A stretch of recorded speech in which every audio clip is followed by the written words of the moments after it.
Hi, I'm Mitch Gallagher. Welcome to the Sweetwater Minute. It is Saturday, day 2 of GearFest 2015, and our special guest is Dave Smith from Dave Smith Instruments. Appreciate it. Glad to have you here. Thank you. Fun to be here. Yeah, well, it's a blast having you here. Cool. We had a incredible panel discussion with yourself and Tom Oberheim and Roger Linn, and we talked about all kinds of... We covered a lot of ground. A lot of ground, yeah. Everything. Fun. Right. So you've had an incredible career. Oh, thank you. Well, absolutely. Sequential Circuits, and of course the things you're doing now, and Sears systems, and so many great things. The Wave Station, Prophet VS, the Prophet 5, all these incredible instruments.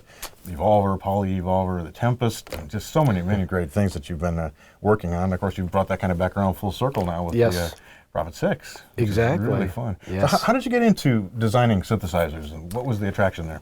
Well, I had a technical background. I had a degree in electrical engineering and computer science from Berkeley, and so I always had that kind of thing happening. But I was also a musician. I played bass or guitar in bands in college, that sort of thing. Right. So when I got out of college and I had a regular old job, and one day somebody told me this local store had this synthesizer thing, and I'd kind of heard of them but never had actually seen one. So I went down and it was a Mini Moog, and I bought it the next day. I didn't know how it worked. I knew nothing about synthesizers. It just looked cool. And of course, background in music and technology, it seemed like a perfect thing to get. Right. Yeah. So, and I still have that. You have the same Mini Moog. It was one of the first 300 built, I think, as it turned out. Nice. Yeah. So did you look at that Mini Moog then and say, you know, I'm a technical guy. I could design something that was better, or I have ideas for something that would be different, or how did that progress from there? No, it was a very slow process over.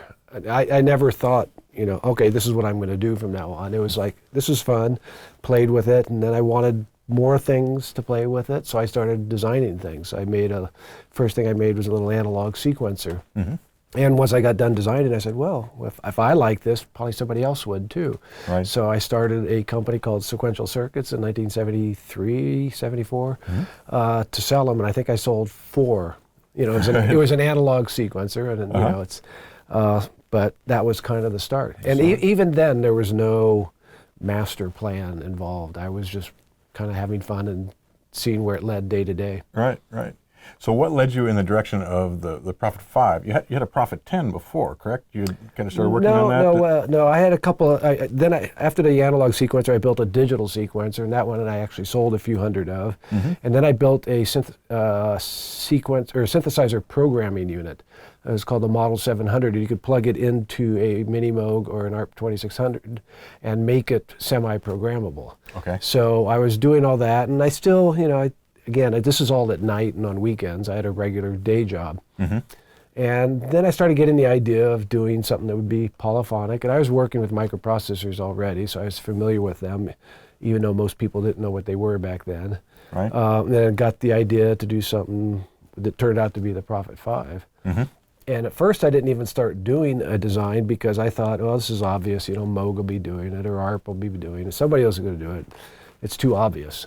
Right. But after a few months I realized, well, maybe they're not doing it. Right. So then I dove in, and that was in 1977. I finally quit my day job and started working on what became the Prophet 5. Was it an immediate success? Yes.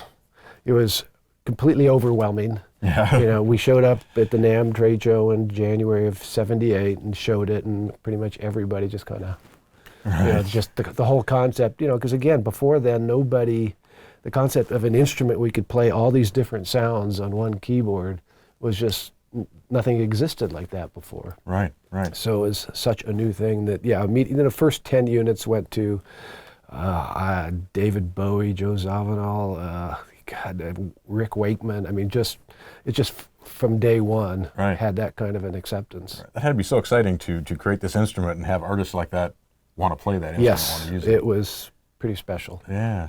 Were you finding that most people, when they bought that, because it was the first programmable instrument that had presets, that they were just using the presets, or were people still experimenting and creating new sounds? And you know, back then we'd get them back, and a lot of people would still have the factory presets in there. And of course, some people would claim it was, well, I didn't want to put mine in there because you'd steal them, and you know, thoughts like that. But I think most people bought it again just because it sounded great and did what it did, but not because they were necessarily synthesizer players.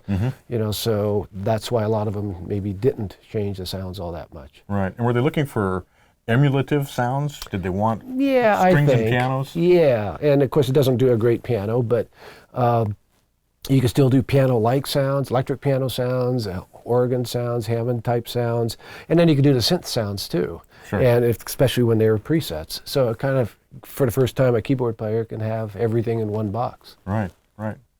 So the progression from there was additional analog synths. You did have the Prophet 10, T8, different Prophet 600, which I'm going to come back to a little bit later. But another interesting instrument that you worked on was the Prophet VS. Yes. And where did the idea for that come from, and what was the concept there? That actually came from one of my employees at the time, and Chris Meyer and one of the other engineers, Josh Jeffy, worked together and kind of presented me this concept, and I said, well, that sounds interesting, and so we kind of started working on it, and I was somewhat involved in the design side, but not a whole lot, because we were a big company then, so I wasn't doing everything anymore like that, but yeah, it was just we were trying to come up with a new idea, a hybrid between digital and analog, and a new sound, so that's how that came about. Right, and that technology ended up coming back with the Wave Station, which you were also involved in with Korg R&D. Right. Yeah. When we ended up working for Korg, and that was an idea we had. I said, well, we can do something like the Wave Station, but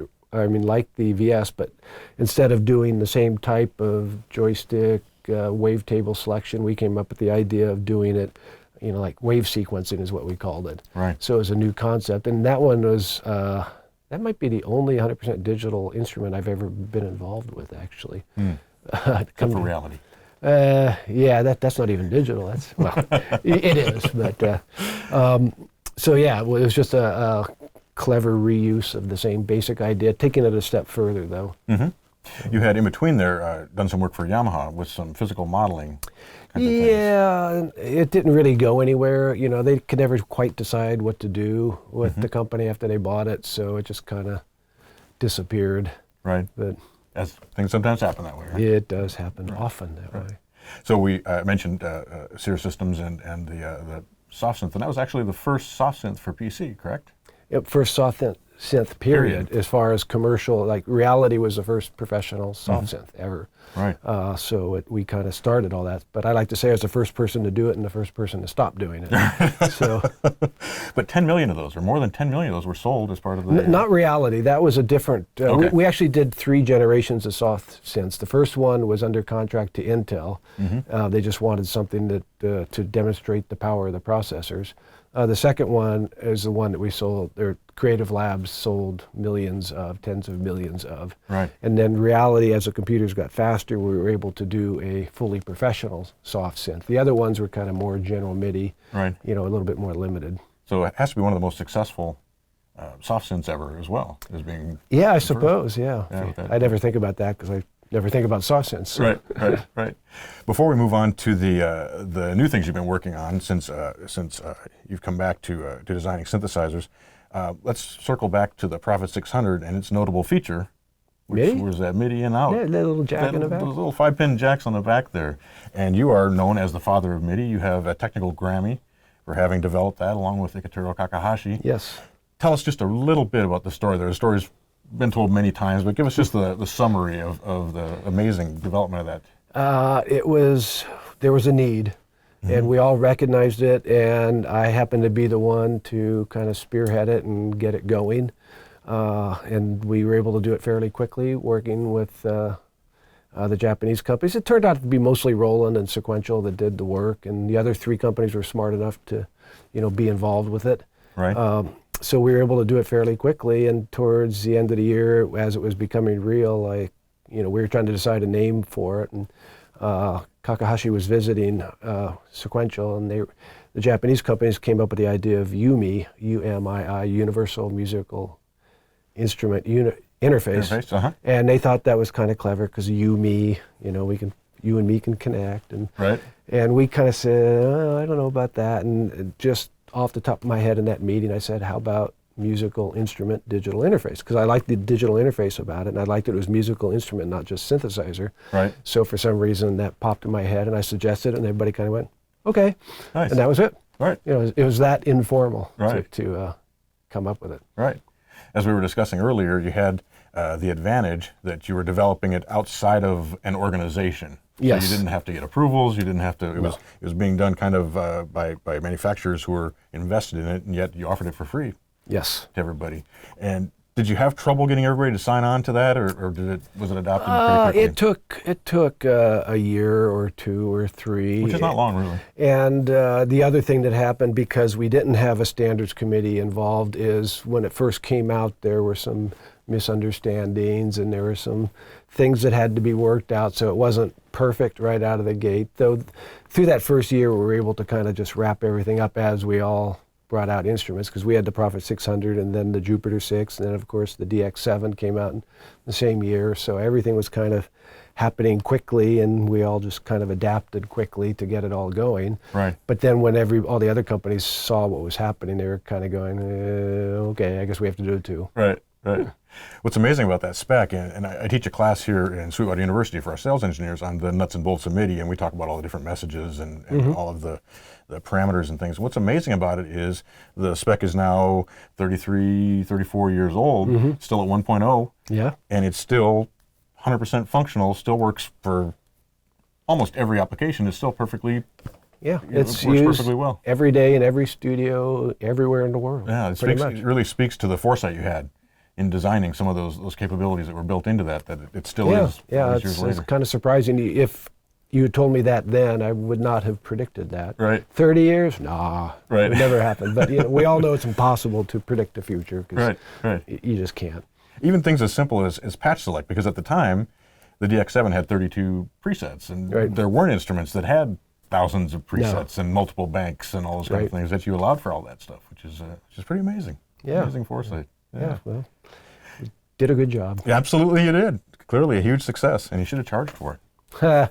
Well, but you have to remind people that the money would have gone to 5 companies, not one person. Right. And there's a lot of. No, I think it's so cool that it was an open spec. But that's what made it work. That was one of the things that made it work. Right. Right. So since you've come back as a DSI, tremendously successful instruments there as well. The Evolver, the Poly Evolver. Take us a little bit through the kind of journey you've had with that company. Well, it was. I told the story that I wasn't using software synthesizers after inventing them, and I just didn't want to get involved with them, and they were just kind of boring. And so I decided to just get back into hardware. And the first product which was the Evolver, which we're actually still manufacturing now, 12 years later.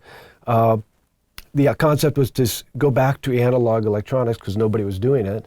Right. But it wasn't totally analog, there was a digital component to it also. So I was kind of trying to tightly couple analog and digital and come up with something new.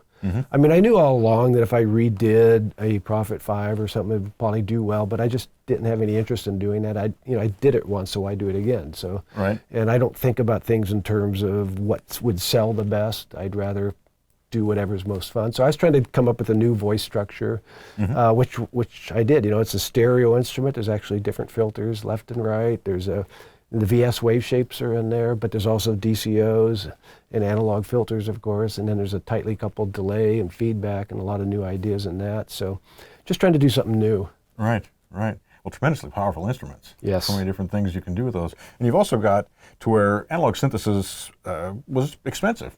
Back in the day, it cost money to make those instruments and to purchase them, but now you have the MoFo, you have the other instruments that are more in that affordable price range as well, to let you get into some of those sounds. And they're still expensive. I mean, a Tetra is what, $800 maybe, and it's 4 voices, 4 analog voices in a small box. Right. It doesn't have the big UI, so you can't have all the control at one time. But if you just want that sound and you don't want a lot of space, because people are into small these days. Nobody wants to have a whole bunch of big things. Right. So it's just kind of like a perfect thing to just slot in and bring along with you. Yeah. Well, if you compare the price, though, even if as you say, somewhere around $800 to what a Prophet 5 cost when it was brand new, and in today's dollars, that's a tremendous progression. Exactly. So, yeah. Dave, thanks so much for coming in. Sure. We appreciate you being here. It's such a pleasure to have you here at GearFest. The panel discussion was wonderful. And thank you so much for the contributions you've made to create the music that we all listen to through all the years, the tremendous instruments. Thanks. It's just been so much fun. Thank you. Appreciate it. Yeah, thank you. It's our pleasure. Bye. I'm Mitch Gallagher. Thanks for joining me for the Sweetwater Minute.